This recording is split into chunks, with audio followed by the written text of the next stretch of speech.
You guys know who Mohammed Noor is? No. He's a cop in same area. And something along those lines happened last year. And he wasn't just fired. He got 12 years. Want to take a wild guess what color his skin color is? What? Not white. It's not saying that, you know, if you're black, should you be afraid of the cops? But it's white people just as a whole, for the most part, they can't grasp their head around it. The people that aren't understanding it don't see it as true. And I'm sick and tired of the people that want to stand up for cops and say, well, if you don't like your cops, then you better not be calling 911. What? Okay. If somebody were to break into my house, no, I'm not going to blindly support the police. But if somebody breaks in my house, yes, I'm going to call 911. And yes, I expect them to do their job. You know why? So that's what they signed up to do. Because that's what they're fucking paid to do. They are paid to do a job, and they're paid to do it impartially. And they don't fucking do it. So yeah, I'm going to call. Because that's what they are paid to do. And if you do it wrong, and if you fucking kill somebody, you should go to jail like anybody else. You shouldn't get protected. You shouldn't get fucking fired. I guarantee you, if I go outside and I get in a fight with your neighbor and I kneel on the back of his head until he dies, I'm going to get arrested on sight. Mm-hmm. You know, back in the 90s when Giuliani came up with the stop and frisk, which Bloomberg takes credibility for it. It wasn't him. Yeah, they messed with us. I mean, they saw bulgy pockets. We would get stopped. They searched us. They let us go. There was none of this bullshit.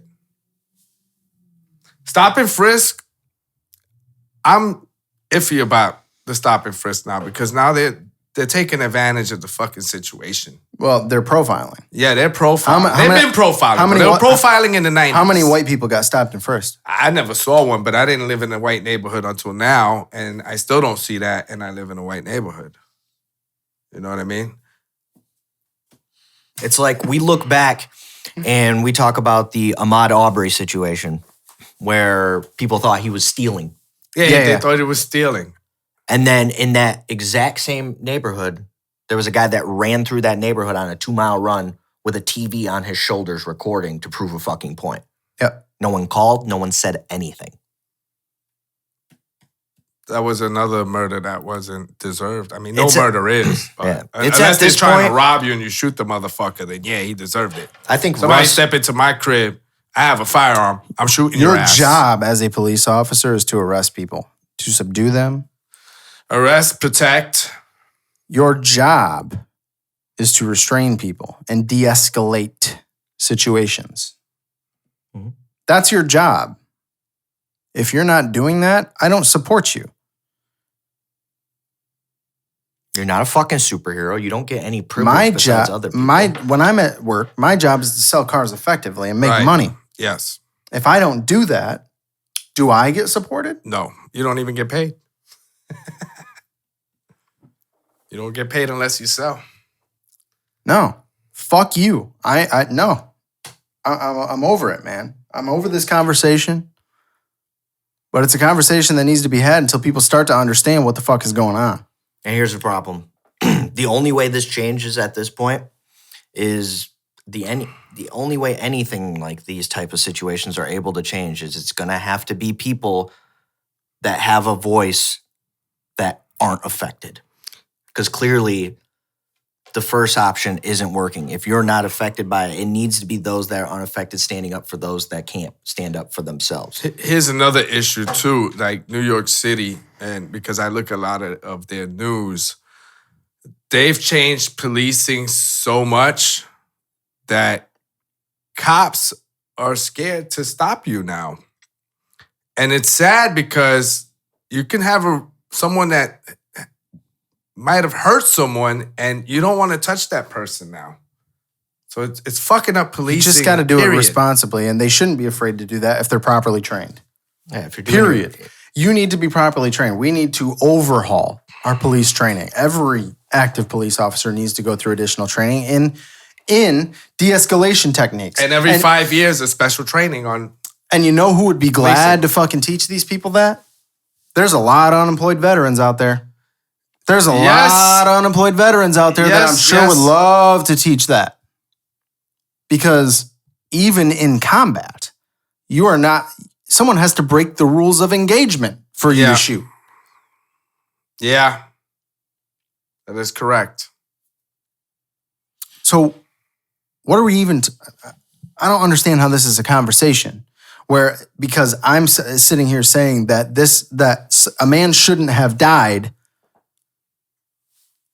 I don't support the police. If you're taking that hard line, then yeah, fuck yeah. Then yeah, I don't fucking support them. If that's your hard line. It's fucked up, man. I'm tired of it. I think Russ had a tweet today that I stand with. And it says, for the non-black people who use the "I'm not racist, my friends are black" comment, you should be pissed off about what's going on, not silent. That could have been one of your so-called friends. Yep. And he says, and by the way, if you're one of the people who uses that comment, chances are you're probably racist. Chances are good. Yeah, the riot. It's a shame to see rioting. I don't like to see rioting either because I think we could. How do you do it better? I mean, everybody's upset. And look, I've been watching these riots. It's not only black people rioting; white people are there doing it too. You know, and you know, but how do you resolve this problem? It started as a protest, as a peaceful protest. It started as a peaceful protest. But one peaceful protest, the ones in Michigan that everybody is glorifying, the ones with fucking assault rifles, the ones with screaming in front of police officers, the ones with pushing fucking police officers, the ones with invading fucking government buildings. Yeah. They sat around. If this someone one that started as a peaceful protest, they were met with tear gas. They were met with force. It's true. And Malcolm X always said that you got to deal with your enemy in the language that they understand. And that's he wasn't always right. Yeah. Martin Luther King said that a riot is the language of the unheard. Well, guess what? We need to start fucking listening. If I went to a government building with Arsenal, dude, I'll be doing 50 years.